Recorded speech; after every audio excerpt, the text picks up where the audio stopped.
नमस्कार सभी साथियों एवं किसान भाइयों को। स्वागत है आपके मौसम साथी एग्रोमेट में। और आज जो चर्चा करने वाला था मैं, आपके जो कमेंट आए हैं कि जो खासकर क्षेत्र है, हम यहाँ से इस तरह से अगर इसको पूरा मार्क करूं, ये इस तरह, यहाँ ये क्या हो रहा है कि तो जैसा कमेंट के माध्यम से इन जो क्षेत्र है आप पूरा यहाँ से मुरैना, भिंड, ग्वालियर, दतिया, निवाड़ी, टीकमगढ़, छतरपुर, पन्ना, दमोह, कटनी, उमरिया, डिंडोरी, अनूपपुर, शहडोल, सीधी, सिंगरौली, मऊगंज, रीवा, सतना, मैया, यहाँ पर जो है एक पैटर्न बना हुआ है। कुछ सालों से हम देखें, पिछले 8 से 10 सालों से ये क्षेत्र जो है लगातार यहाँ पे जो बारिश है वो कम देखने को मिल रही है। और जो मानसून है वो यहाँ से रूठा हुआ कह लें, या आप कह लें कि यहाँ से बिल्कुल नदारद रहता है। यहाँ पर कोई जो विशेष जो बारिश की गतिविधियां हैं वो नहीं होती है। अगर बारिश की गतिविधियां दूसरे प्रदेश के दूसरे हिस्सों में हो रही हैं, तो यहाँ पर जो है अपेक्षाकृत हम बात करें तो कम ही जो बारिश की गतिविधियां यहाँ देखने को मिलती है।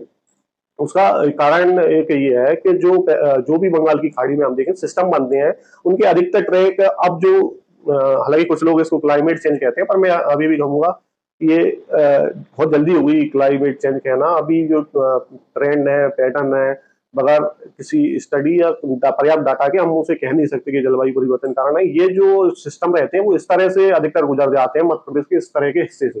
वो पहले जो होता था, बहुत से जो बंगाली खाड़ी में सिस्टम बनते थे वो इस तरह से यहाँ मध्य प्रदेश और यूपी के भागों से जाते थे, तो ये क्षेत्र पूरा वो कवर करते थे। लेकिन अब हमें जो देखने को मिल रहा है अभी पिछले कुछ सालों में हम देखें तो ये जो क्षेत्र है यहाँ पे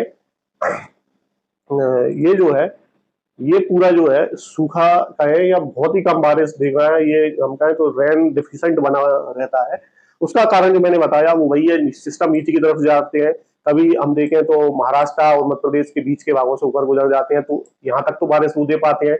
ये क्षेत्र फिर से वो सूखा रह जाता है। तो ये थोड़ा सा क्या मानसून में कुछ सालों में जो बदलाव आया है उसके कारण ऐसा हो रहा है। और जिस साल जब लालिना नहीं रहता या आईओडी पॉजिटिव नहीं रहता या मानसून के जो अन्य कारक है वो जब कमजोर होते हैं, तो ये क्षेत्रों में और जो है भयावह स्थिति खराब हो जाती है यहाँ इन क्षेत्रों में। तो उसके कारण क्या होता है, यहाँ बारिश बिल्कुल ही नादारद रहती है। जो हालांकि ब्रेक इन कंडीशन मानसून की यहाँ पे नहीं रहती, इधर से बंगाली खाड़ी से इस तरह से हवाएं जो है मुड़ती है, लेकिन कोई सिस्टम या किसी प्रकार का हम कहें मानसून सर्ज न होने से वो निकल जाती है। और आगे आकर जो सिस्टम रहता है वो हाँ उसके कारण जो है वो अन्य क्षेत्रों में बारिश दे पाती है। तो फिलहाल तो मैं इतना ही कहूंगा कि ये जो ट्रेंड है, ये जो ट्रेंड है कुछ साल हमें जो है महाराष्ट्र में भी देखने को मिले थे। जो महाराष्ट्र का आप जानते हो सूखा रहा, बेदार और मराठवाड़ा में कई हजारों लाखों किसानों ने उस सूखे के कारण आत्महत्याएं हुई। मैं नहीं कहता कि ये भयावह स्थिति में दोहराऊं या ऐसा कोई संभावना हो, लेकिन क्या होता है कि अभी फिलहाल जल्दी कहना होगा कि क्लाइमेट चेंज के कारण अब यहाँ जो है कि बारिश नहीं होगी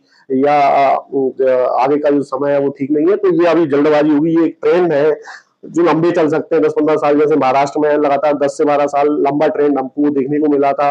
उसके कारण क्या कि किसानों ने कई जगह बहुत सुसाइड हुए और अलग अलग घटनाएं हुई, वहां कर्ज माफी हुई, काफी कुछ रहा, लेकिन हालात नहीं सुधरे थे। हालात तभी सुधरे अब आप पिछले कुछ सालों से देखें, 8-10 साल से, तो महाराष्ट्र का जो मराठवाड़ा क्षेत्र है, विदर्भ का क्षेत्र है, नागपुर का पठार हो, चंद्रपुर हो, पूरा हम देखें बाहर से मुंह भंडारा हो, तो वहां बहुत अच्छी लातूर का क्षेत्र है, मानसून बहुत अच्छी बारिश हर साल हो रही है, वहां ट्रेंड बदला है।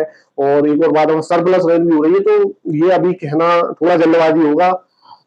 Be hopeful, nothing permanent in this world. तो कुछ भी जो है वो स्थायी नहीं है, परिवर्तन होता है। उम्मीद बानी रखिए कि इन क्षेत्रों में भी मानसून जो है वो मेहरबान रहे, तो यहाँ भी जो खेती से संबंधित गतिविधियां हैं उनको फायदा पहुंचे। और इसी आशा के साथ यही इस वीडियो को करते हैं समाप्त। और जानकारी अच्छी लगे तो अन्य लोगों तक पहुंचाएं, इस चैनल को सब्सक्राइब करें और कमेंट में अपनी राय जरूर रखें। जय हिंद, जय भारत, शुक्रिया, गुड बाय।